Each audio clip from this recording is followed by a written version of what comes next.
COP28 aura lieu du 30 novembre au 12 décembre 2023 à Dubaï, aux Émirats arabes unis. La délégation malienne devant prendre part à la rencontre internationale sur le climat était en session pour mieux préparer la participation malienne. C'est parti pour les travaux de la 4e session de l'Assemblée générale du réseau africain des télédiffuseurs. Le thème central de cette rencontre des télédiffuseurs est la problématique de la viabilité des sociétés de télédiffusion. À suivre les détails dans ce journal. Mesdames, Messieurs, bonjour et bienvenue aux informations de la mi-journée. Comme annoncé dans le titre, la 4e Assemblée générale des télédiffuseurs d'Afrique a ouvert ses portes hier. En marge des travaux, le Premier ministre Dr Choguel Kogala Maïga a reçu en audience 3 ministres de la communication du Mali, du Niger et de la Guinée-Conakry. Pour plus de détails, écoutons le ministre guinéen des Postes et des Télécommunications, des propos recueillis par Youssouf Diakité. Nous sommes ici aujourd'hui dans le cadre de la 4e Assemblée des radios du réseau des télédiffuseurs africains. Et donc nous sommes d'abord venus présenter nos hommages au Premier ministre, donc mes collègues et moi, c'est-à-dire le ministre du Niger, le ministre de la Guinée-Bissau et moi-même de la Guinée. Bien sûr, après l'invitation de notre homologue, le ministre du Mali, pour non seulement montrer la solidarité que nous avons vis-à-vis de du pays frère qui est le Mali, car nous savons très bien que l'histoire entre la Guinée et le Mali, c'est une histoire qui ne date pas de maintenant, c'est depuis les indépendances, mais également aujourd'hui nous avons des histoires communes, tous ces pays-là aujourd'hui. Donc nous sommes quand même là aujourd'hui pour montrer que c'est bien de venir au Mali, c'est quand même important aussi de montrer la solidarité africaine et aussi partager les expériences lors de cette 4e assemblée pour voir comment aujourd'hui régler la problématique de la pérennité des sociétés de télédiffusion en Afrique. Donc, mais en même temps aussi présenter non seulement nos hommages au gouvernement malien au nom de nos présidents respectifs. Et donc c'est un des objectifs de notre présence aujourd'hui à la primature. Nous avons rencontré le Premier ministre qui nous a très bien reçus.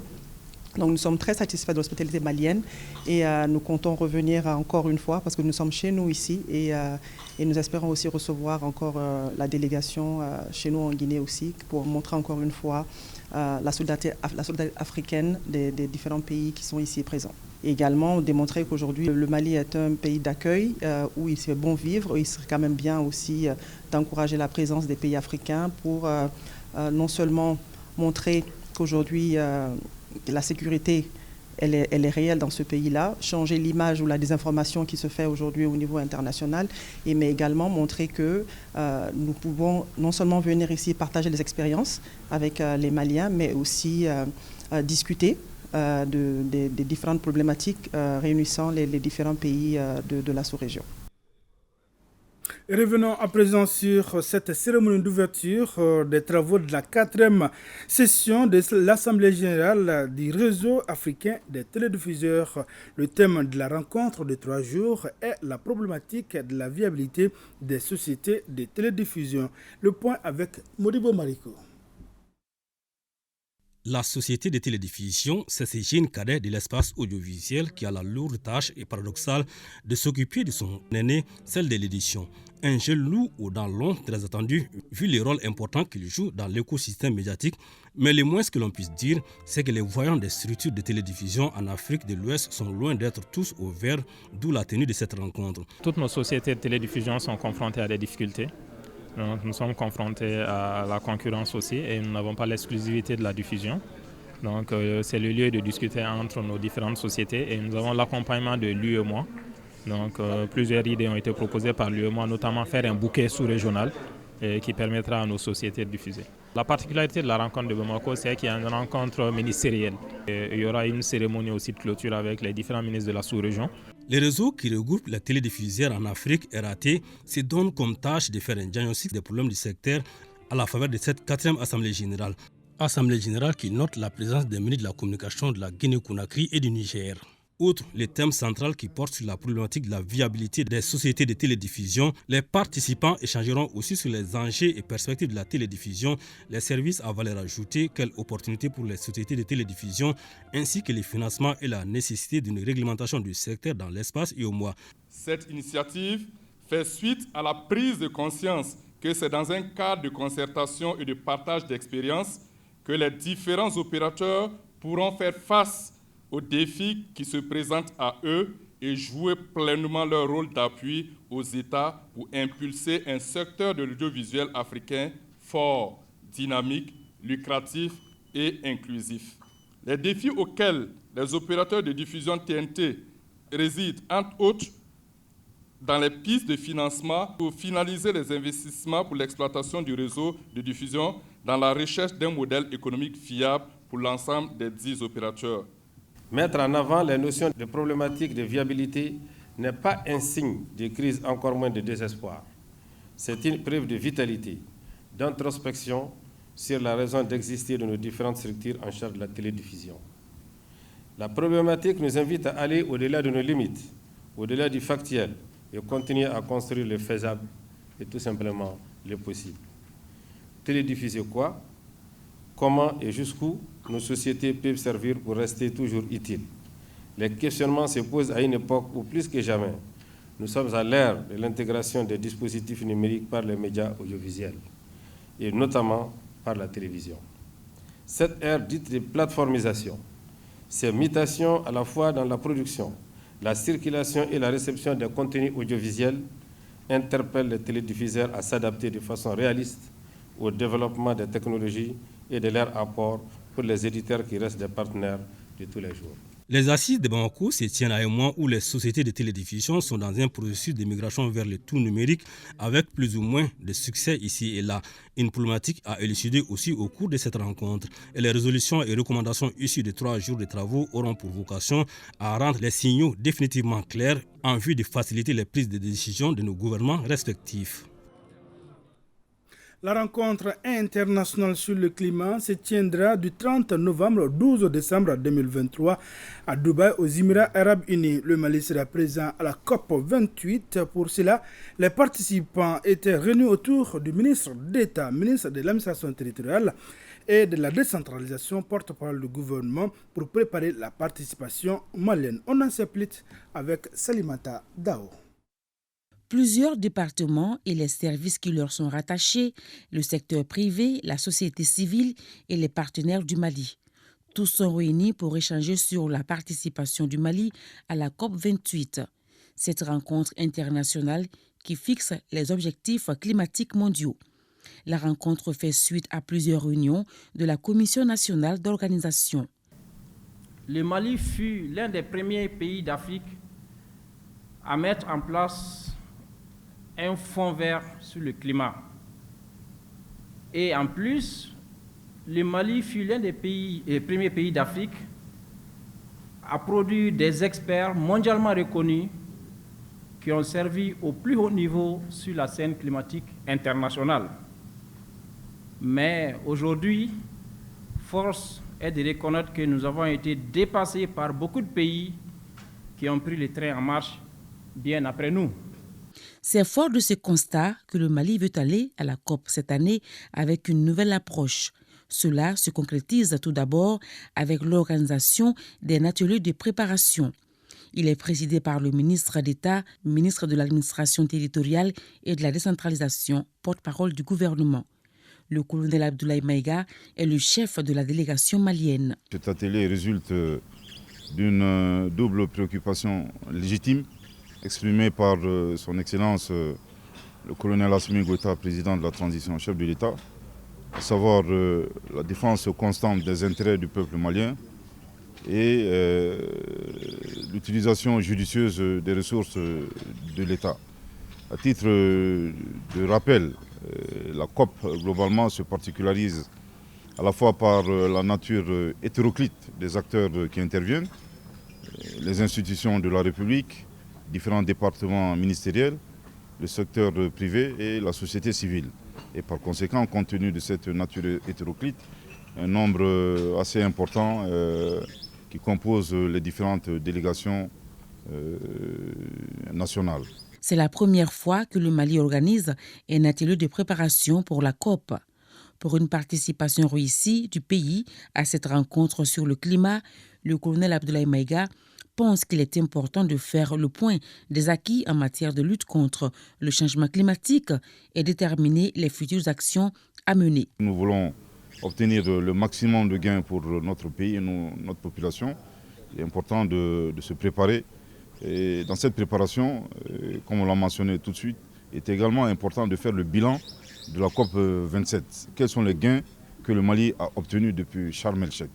Et bien entendu, à partir de là, tirer toutes les conséquences. Également assigner, c'est important de le dire, un rôle très précis à tous les acteurs. Également trouver des pistes de collaboration et de gestion des autres acteurs. À Dubaï, sous la coordination du ministre d'État, la délégation malienne va communiquer sur les défis à relever. Sur cette base, notre pays pourra faire des plaidoiries pour le financement de projets concrets d'adaptation au dérèglement du climat. La journée internationale des enfants est célébrée chaque année le 20 novembre. À l'occasion de cette célébration, l'UNICEF a initié Kit Take Over. À travers ce concept, il s'agit de céder aux enfants des postes de responsabilité et de décision pendant une journée. Le ministre de la Promotion de la Femme, de l'Enfant et de la Famille s'est prêté à l'exercice. Les détails avec Awa Adama Koulibaly. Son ambition, devenir pilote de ligne. Mais avant de pouvoir commander un avion, Koumba Diarra, élève en 9e, prend les rênes du département chargé de la promotion de la femme pendant quelques heures. Madame la ministre, félicitations. Un briefing d'une demi-heure sur les missions et dossiers urgents du service a suffi aux deux collègues d'échanger leur siège. Madame Diarra a pu débuter sa journée. Une journée au pas de charge. Je suis venue au ministère de la Promotion de la Femme, de l'Enfant et de la Famille. J'ai fait connaissance avec l'ex-ministre. Ensuite, j'ai fait connaissance avec les membres du cabinet. Les dossiers qui m'attendent, il y en a des dossiers de l'orphelinat, la protection des femmes et des filles, et puis les enfants déplacés. Cette initiative de l'UNICEF, appelée Kids Take Over, les enfants prennent le relais, permet aux enfants de se projeter dans le futur et s'inventer un avenir meilleur. Cette activité de Take Over est une activité d'initiation, d'illustration, mais aussi de mise en confiance de plus jeunes. Il s'agit pour nous de montrer à nos enfants, à nos filles, qu'effectivement elles le peuvent. Être ministre, ce n'est pas quelque chose de facile, c'est d'être courageuse et ambitieuse. Âgée de 14 ans, Koumba Diarra repart requinquée, consciente du long chemin à parcourir pour faire de ses rêves une réalité. Même exercice à Sikasso où le gouverneur a cédé sa place pendant une journée aux représentants des enfants. Urubala Djabati.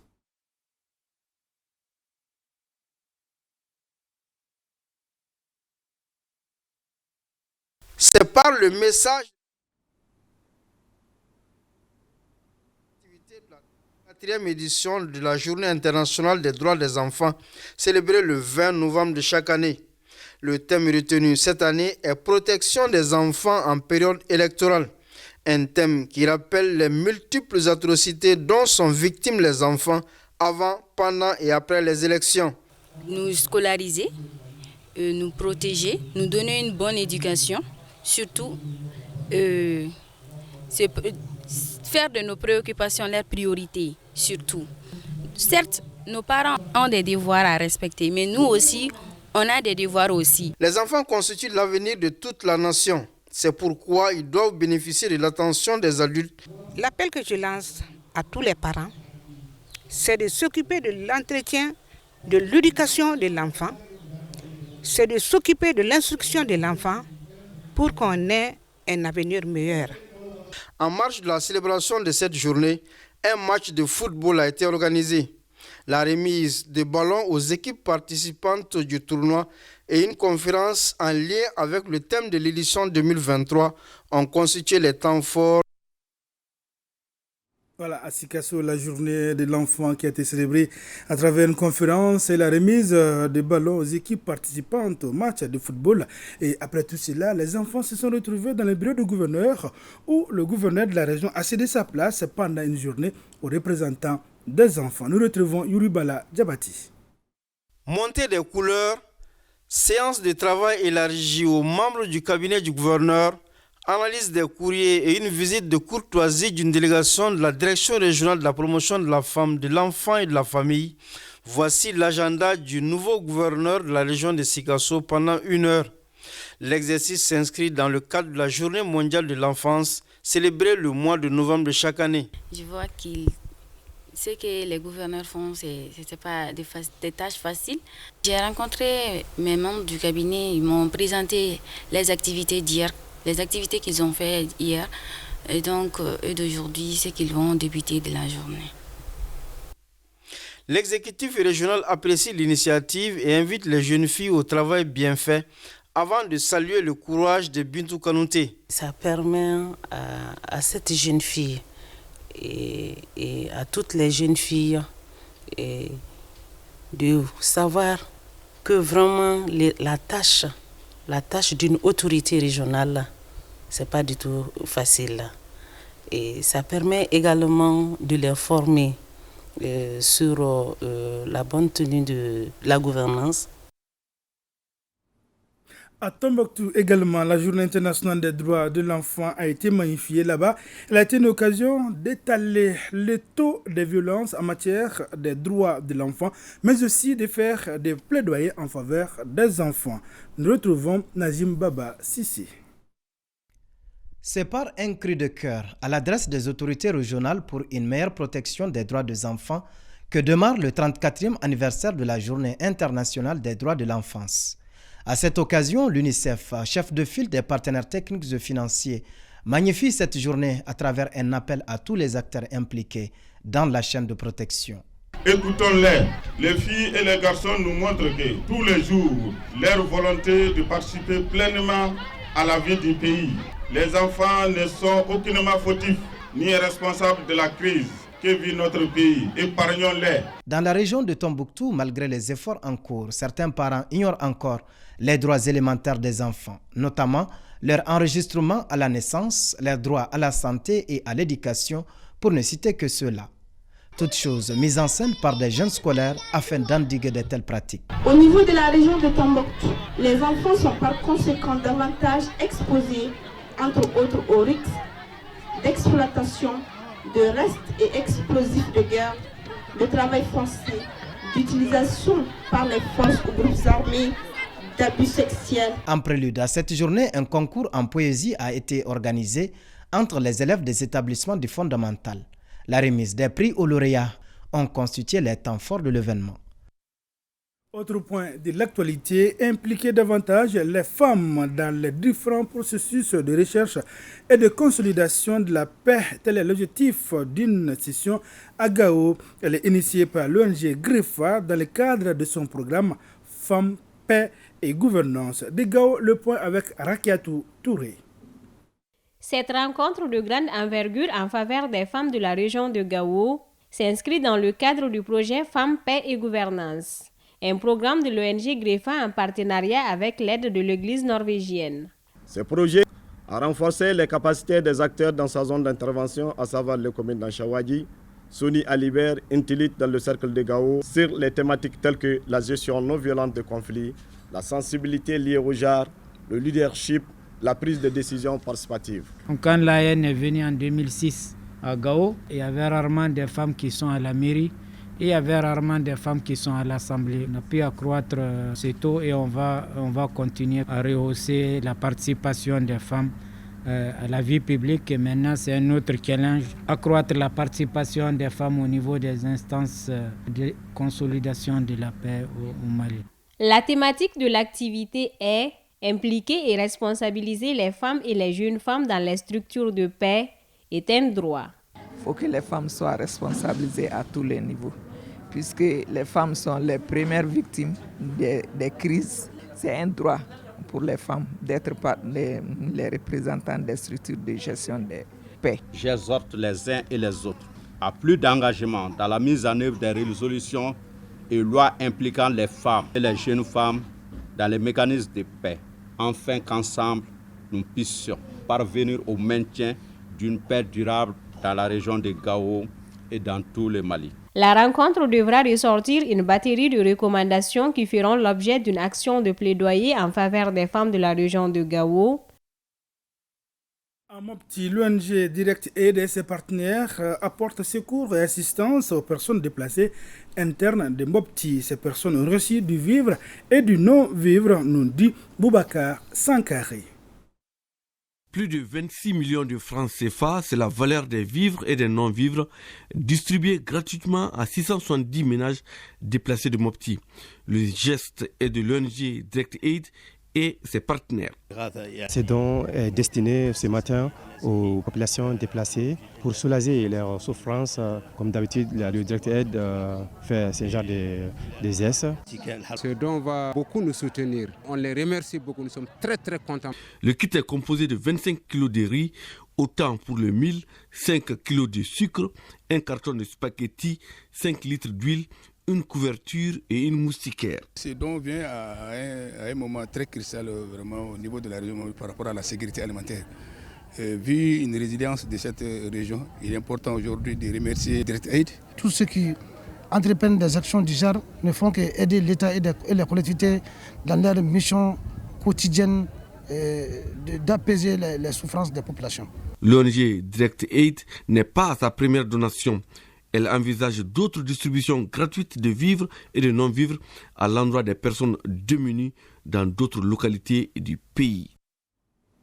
Isaac Diallo est désormais le président du conseil patronal de Koulikoro. Il a été élu à l'issue de l'assemblée générale mixte du patronat tenue samedi dans la capitale du Megueta. Atmasari pour le compte-rendu.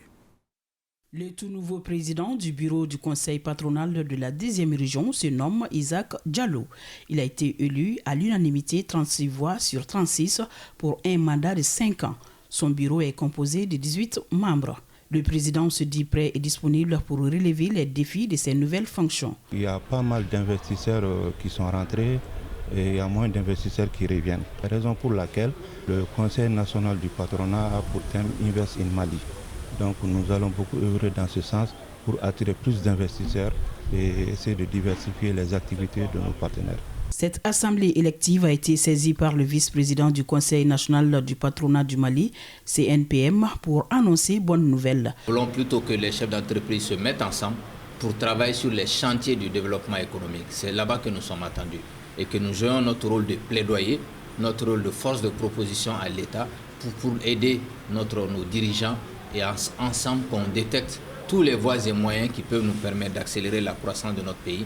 Rien ne peut se faire sans moyens financiers, je voudrais dire tout simplement sans argent. Voilà ce qui met le développement économique au cœur des politiques et des choix stratégiques de développement des plus hautes autorités du pays.